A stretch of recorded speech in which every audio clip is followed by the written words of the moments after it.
சொல்லுங்கய்யா. இசைஞானி, அதாவது இத்தனை ஆண்டுகள் கழித்து நம்ம அதாவது ஆசியாவிற்கே, அதாவது தமிழர்கள் மட்டும் இல்லை ஆசியாவிற்கே வந்து ஒரு பெருமையை கொடுத்துருக்காரு. எப்படி பாருங்க? சிம்பனி இசைத்து, கடைசி சிம்பனி இசைத்து சுமார் 250 ஆண்டுகள் என்று ஒரு பதிவில் படித்தேன். இத்தனை ஆண்டுகளுக்கு அப்புறம் வந்து யாருமே சிம்பனி எழுதலை. ஆனால் இவர் வந்து ஒரு குறுகிய காலகட்டத்தில் ஒரு 34 நாட்கள்லேயே வந்து ஒரு மிகப்பெரிய சிம்பனியை, இது வரைக்கும் அந்த சிம்பனி ஆர்கெஸ்ட்ரா பார்த்திராத ஒரு சிம்பனி இசையை வந்து அமைச்சு இன்னைக்கு உலகளாவிய கவனத்தை பெற்றிருக்கிறாரு. அவர் வந்து உலக மக்களினுடைய ஒரு மிகப்பெரிய இசை சொத்தா இன்னைக்கு தமிழகத்திலிருந்து போனார், பண்ணைக்குளத்திலிருந்து போனார், இந்தியாவிலிருந்து போனார், தெற்காசியாவிலிருந்து போனார் என்பதை காட்டிலும் இன்று அவர் வந்து உலகத்தினுடைய சொத்தாக, இசை சொத்தாக இருக்கிறார். அவர் இப்போதான் வந்து சிம்பனி எழுதினாரானா இல்லை, ஆனா அவருடைய திரைப்பாடல்கள் ஏராளமானவற்றில் இசைக்குறிப்புகளை தந்திருக்கிறாரு. ஏற்கனவே 93 ஒரு முயற்சி பண்ணி அது அறிவிக்கப்படலை. ஆனா இப்ப முதல் முறையா அறிவிச்சிருக்கிறாரு. முதன்முறையா அறிவிச்சாலும் வந்து அவர் வந்து ஏராளமான சிம்பனி குறிப்புகளை அவருடைய பாடல்களில் தந்திருக்கிறாரு. மொசார்ட், பீத்தோவன், ஹைடன் போன்றவர்கள் வந்து ஏராளமான சிம்பனிகளை படைத்திருக்கிறார்கள். அவர்களெல்லாம் வந்து திரைப்பாடல்கள் போன்ற வெவ்வேறு இசை வடிவங்களில் கவனம் செலுத்தல. இவர் மட்டும்தான் வந்து வெவ்வேறு இசை வடிவங்களை கற்று அனுபவமாகி அந்த வெவ்வேறு இசை வடிவங்களை படைச்சு இப்போ சிம்பனிக்கு வந்திருக்கிறார். அவங்கள போலவே சிம்பனியே வந்து தொழிலாக கொண்டிருந்தா இன்ன வரைக்கும் ஆயிரக்கணக்கான சிம்பனிகளை படைச்சிருப்பார். அப்படி இருக்கிற சூழ்நிலை இவருடைய முதல் சிம்பனியை நம்மளுடைய பெரும் படைப்பா நாங்க கருதுறோம். இப்ப வந்து இந்த சிம்பனிங்கிறது பாத்தீங்கன்னா நம்ம தமிழகத்துல இருக்கிற அந்த, அதாவது கர்நாடக இசைக்கும் அதுக்கும் என்ன தொடர்புன்னு நினைக்கிறீங்க? ராஜா எப்பவுமே ராஜா ஐயா தான். பட் அங்க போயிட்டு பிறகு அந்த மேற்கத்திய இசை வாசிக்கும் எப்படி இருக்கு, அந்த மக்களுடைய வருகை எப்படி? கர்நாடக இசையில இந்திய இசையில கர்நாடக இசை, இந்துஸ்தானி இசை, நாட்டுப்புற இசை என்று பல்வேறு வடிவங்கள் இருக்கு. குறிப்பா கர்நாடக இசையிலையும் பல்வேறு வடிவங்கள் இருக்கு. இது போலதான் வந்து மேற்கத்திய இசையிலையும் ஜாஸ், சிம்பனி அப்படின்னு சொல்லிட்டு நிறைய இருக்கு. அதுல சிம்பனியினுடைய ஸ்பெஷல் என்னன்னா, வெறும் இசைக்கருவிகளை மட்டுமே வச்சு ஒரு இசை அமைக்கிறது தான் சிம்பனியோடைய இது. இங்க வந்துட்டு பாடுவாங்க, வெவ்வேறு இசைக்கருவிகள் உள்ள இருக்கும். அங்க வந்துட்டு வெறும் இசைக்கருவிகளை மட்டும் வந்து தனியா அமைக்கிறது அந்த மேற்கத்திய இசையினுடைய சிம்பனி என்பது வந்து அதனுடைய சிறப்பு. அந்த வகையில வந்து சிம்பனி வந்து ரொம்ப உயர்வா மேற்கத்திய இசையில, சிறியல் மரபுல இசையில வந்து அதை பாக்குறாங்க.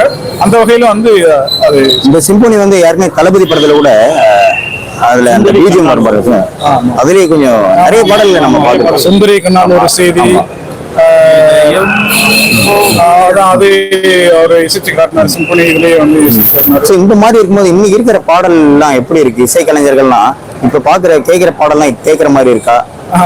அதாவது அவங்க வந்துட்டு என்னன்னா ஒரு பாட்டை வந்து உடனடியா வியாபார நோக்கி தான் வந்து இப்ப இசையமைக்கிறாங்க. அந்த பாடல் வந்து நீண்ட காலமா ஒரு தலைமுறைகளை தாண்டி வந்து ஒரு கிளாசிக் இசையா வந்து இருக்கணும்ன்ற நோக்கத்துல படைக்கிறது இல்லை. அந்த படத்துக்கு வந்து அப்போதைக்கு ஒரு பாட்டு தேவை, அந்த பாட்டு உடனடியா விற்கணும், அவ்வளவுதான். என்னது எல்லாமே வந்து கீபோர்ட்லயே முடிச்சிடுறாங்க, ப்ரோக்ராமிங்ல முடிச்சிடுறாங்க. ஒரு சிஸ்டம் வச்சிருக்காங்க, அந்த சிஸ்டத்துல ஏற்பட்ட கீபோர்டு இல்லாம கூட வந்து வாசிச்சதெல்லாம் இதுல வந்துடும். ஆமா, ஏற்கனவே உதாரணத்துக்கு அனிருத்லாம் வந்துட்டு வெளிநாட்டு இசைகள்லாம் நேரடியாக அப்படியே வந்து எடுத்து போட்டிருக்கிறாரு. இளையராஜாவோட இசை நேரடியாக அப்படியே எடுத்து போட்டிருக்கிறாரு. வெளிநாட்டு இசை நேரடியாக எடுத்து போட்டப்போ வந்து அங்கிருந்து கண்டனம் கூட வந்திருக்கு, ஏன் அப்படி வந்து எடுத்து போறீங்க அப்படின்ட்டு. அதனால வந்து இன்னைக்கு இருக்கிற இசையமைப்பாளர்களோட ஒப்பிடும்போது இவரை ஒப்பிட முடியாத தன்மையில இருக்கிறார். இன்னும் ஒரு வகையில வந்து பாத்தீங்கன்னா யுவன் சங்கர் ராஜா பின்னணி இசையில வந்துட்டு ராஜாவுடைய தனித்துவத்தை கொண்டாரு. ராஜாவுடைய சாயல் கிடையாது. இன்னைக்கு இளம் இசையமைப்பாளர்கள் யுவன் சங்கர் ராஜா வந்து பின்னணி இசையில வந்து தனித்துவமான போக்கை அவரு கடைபிடிச்சிட்டு வர்றாரு. சார், இளையராஜா இசைஞானி இளையராஜா ஐயானாலுமே நிறைய பேருடைய என்னன்னா அவர் ஒரு மிக அப்படியே கோபக்காரர் அதெல்லாம் சொல்றாங்க. அதெல்லாம் எப்படி பாருங்க? இல்ல அது சொல்றேன், நான் சொல்லல.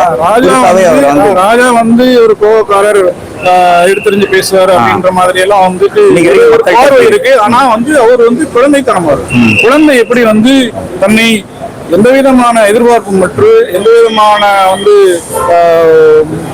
ஒரு பாவனைகளற்று தன்னை வெளிப்படுத்திக் கொள்வதோ அதுபோலதான் ராஜா வந்து தன்னை வெளிப்படுத்திக் கொள்வார். ஒரு ஊடக ஒரு ஒரு ஊடக நண்பர் வந்து முன்னொரு பேட்டியில பத்திரிகையாளர் சந்திக்கும் போது சிம்புவனுடைய பீம் சாங்கை பத்தி கேட்கிறார். ஒரு பெரிய இசை மேதையை ஒரு கீழ்த்தனமான வந்து ஒரு சாங் வச்சு கேட்கும் பொழுது அவர் வந்து தத்துவார்த்தமா கேட்கிறாரு, உனக்கு அறிவு இருக்கா அப்படின்னு சொல்லிட்டு. அறிவு இருக்கான்னு கேட்டது வந்து தத்துவார்த்த கேள்வி. அவர் வந்து சொல்றாரு, அந்த ஊடக நண்பர் வந்து எனக்கு அறிவு இருக்க போய் தான் கேட்கிறேன், எந்த அறிவின் அடிப்படையில கேட்கிற அப்படின்றாரு. எந்த அறிவின் அடிப்படையில கேட்கிற அப்படின்னு கேட்கும் பொழுது அவர் வந்து ரொம்ப யதார்த்தமா தன்னை வெளிப்படுத்துறாரு. அறிவு இருந்தா இந்த இதை கேட்டிருக்க மாட்டேன், உனக்கு வந்து எந்த விதமான அறிவுன்னு கேட்கிறார். அது போலதான் வந்து இப்ப கூட வந்து அவர் சிம்பனி இசைக்கு செல்லும் பொழுது தேவா காப்பிரைட் வேணான்னு சொன்னாரு அப்படின்ற ஒரு கேள்வி கேட்டாங்க. அதற்கு அவர் வந்து அதை சொல்றதுக்கு நான் வந்திருக்கிறேன், நான் ஒரு மிகப்பெரிய சாதனை நிகழ்த்துவதற்கு வந்திருக்கிறேன், உலகத்தை சந்திக்கிறேன், நான் சந்தோஷமா புறப்படுறேன், இப்ப வந்து கான்ட்ரவர்சியமான கேள்விகளை கேட்கிறேன் அப்படின்னு சொல்லிட்டு அந்த நொடியில டக்குன்னு வந்துட்டு அதுக்காக வந்திருக்கிறேன் அப்படின்றாரு. அப்போ அவருடைய மனப்போக்கு என்பது, அவருடைய வெளிப்பாடு என்பது ரொம்ப இயல்பானதாகவும் குழந்தைத்தனமாகவும் இருக்கிறது. அது வந்து அவர் மேல இருக்கிற ஒரு திறமையின் மேல் இருக்கிற பொறாமையின் காரணமாக அவர் வந்துட்டு அப்படி இருக்காரு இப்படி இருக்காருன்னு சொல்லிட்டு சொல்றாங்க. அது மிக தவறானது. அவரை புரிந்து கொள்வதற்கு ஒரு ஆற்றல் வேணும், அவருடைய இசையை புரிந்து கொள்வதற்கு ஒரு ஆற்றல் வேணும், அவர்கிட்ட கேள்வி கேட்கறதுக்கே ஒரு ஆற்றல் வேணும். அப்படின்ற போது வந்து அவரை பற்றி குறைவு பற்றி நமக்கு எந்த விதமான கவலையும் இல்லை. நீங்க இசைஞானியோட ஐயாவுடைய பாடல் எப்போ கேட்டீங்க? முதல் பாடல் எது? அதுக்கப்புறம் எப்படி உங்களுடைய பயணம்? எனக்கு இவ்வளவு தூரம் வந்ததுக்கான நோக்கம்? ஆமா, எனக்கு வந்து விவரம் தெரிஞ்ச காலகட்டங்களிலிருந்து, அதாவது எனக்கு விவரம் தெரிந்த காலகட்டங்களிலிருந்து ராஜாவுடைய இசைதான் எங்களை எல்லாரும் வளர்த்துச்சுன்னே சொல்லலாம். ஆமா, எல்லா வகையான சூழ்நிலையிலையும் எங்களை ஆற்றுப்படுத்தக்கூடிய ஒரு இசையாக அவருடைய இசைதான் இருக்கு. ஒரு பள்ளி பருவத்துல இருக்கிறோம், அந்த மாதிரியான ஒரு குழந்தைமை உணர்வு, பருவம் எதுனே காதல் உணர்வு, திருமணமான பின்னாடி ஒரு பெற்றோருடைய உணர்வு, எல்லா வகையான உணர்வுகளையும் அவருடைய இசை தாங்கி வந்திருக்கிறது.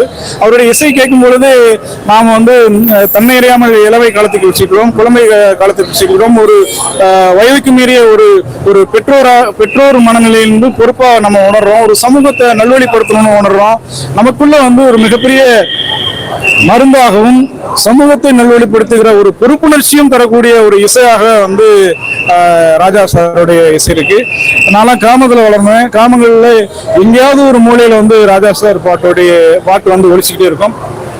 எந்த பகுதியினாலும் வந்து அவருடைய இசையை கேட்காம அன்றாட தூங்க முடியாதுன்ற அளவுக்கு தான் இன்னைக்கு வந்து அவருடைய இசை வந்து எங்கும் பரவி கிடக்கு. இன்றைக்கு உலகம் முழுக்கும் பரவி இருக்கு. இளையராஜா ஐயாவுடைய முன் பின் எப்படி இருக்கும்? இசை முன் பின் எப்படிங்க இருக்கு? இனிமே இளையராஜா ஐயா ராஜா அவர்களோட வலு எப்படி இருக்குன்னு கேக்குறேன். ராஜா அவர்கள் வந்து ஒவ்வொரு படத்திற்கும் மட்டுமல்ல, ஒவ்வொரு பாடலுக்கும் ஒவ்வொரு முறையும் வந்து முயற்சி பண்ணும்போது புதுமையாக அவர் வந்து முயற்சி பண்ணிட்டே இருக்காரு. அவரை அருகிருந்து பார்த்தவர்கள் சொல்றாங்க, அவர் ஒரு குழந்தைய போல இசைக்கருவிகளோட விளையாண்டுகிட்டே இருப்பாரு, புதிய சத்தங்களை வந்து கண்டுபிடிப்பாரு. அவரு அப்படிதான் வந்து ராகங்களே கண்டுபிடிச்சிருக்கிறாரு. பஞ்சமுகி ராகம், ராஜலகிரி ராகம் அப்படின்னு சொல்லிட்டு புதிய ராகங்களே கண்டுபிடிச்சிருக்கிறாரு. இப்படி தன்னுடைய இசை பயணத்துல எல்லாமே புதுமையாக செய்து, கட்டுடைப்பு செய்து, மக்களை தன்மைப்படுத்தி பெரிய சாதனை பண்ணியிருக்கிறார். இன்னைக்கு உலகளாவிய அளவுல சிம்பனி இசைத்தால் தான் வந்து சாதனை ஒரு இசையமைப்பாளன் வந்து சாதிக்க முடியும் என்ற நிலையில் அதையும் சாதித்திருக்கிறார்.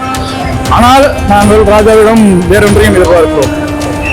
எப்படின்னா, சிம்பனி என்பது மேற்கத்திய செவியல் மரபுல ஒரு உச்சமான ஒரு நிலை தான், அதையும் தொட்டாச்சு. ஆனால் உலகளாவிய அளவுல ஒரு உச்சமான நிலையில் ஒரு இசை தொகுப்பு இருக்கா, இசை வடிவம் இருக்கா அப்படின்னா இல்லை. அதை ராஜா சார் தான் படைக்க முடியும். ஏன்னா அவர் நாட்டுப்புற பாடல்களிலிருந்து மேற்கத்திய செவியல் மரபு இசை வரைக்கும் எல்லாத்தையும் கற்று அனுபவம் முடியுமா ஐயாவை?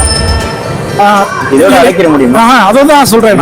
அதுதான் சொல்றேன். அவர்னால வந்து சிம்பனி தான் வந்து உலகின் உச்சபட்சமான இசை வடிவம் சொல்றாங்களா, அதை விட அதை விட ஒரு சிறப்பான ஒரு இசை வடிவத்தை ராஜா சார் தான் படைக்க முடியும். அப்படி படைக்கும் பொழுது அவருடைய இசையை இசைச்சாதான் ஒரு இசையமைப்பாளன் வந்து ஒரு உச்சபட்சமான சாதனை அடைய முடியும்ன்ற லெவலுக்கு அவர் ஒரு புதிய இசை வடிவத்தை கொடுப்பார். அந்த நம்பிக்கை எங்களுக்கு இருக்கிறது. அவரால் தான் சாத்தியப்படும். நன்றிங்க. உங்க பேருங்க? தமிழ் முதல்வன் அறிவு சமூகம். எங்கிருந்து வரீங்க? மதுரையில இருந்து. மதுரையில இருந்து வருவீங்க ஐயாவுக்காக? ஆமா, அவரை வரவேற்கிறதுக்கு வந்தது. நன்றிங்க. விமான நிலையத்திற்கு இசைஞானியை வரவேற்க வந்த ஐயாவோட பேர் நீங்க? தமிழ் முதல்வன் ஐயாவுடைய இந்த கட்டுக்குள் அடங்காத கலைஞன் இளையராஜா இசையை புரிந்து கொள்வதுங்கிற புத்தகத்தை வந்து அவர் வந்து தொகுப்பு எழுதியிருக்காரு.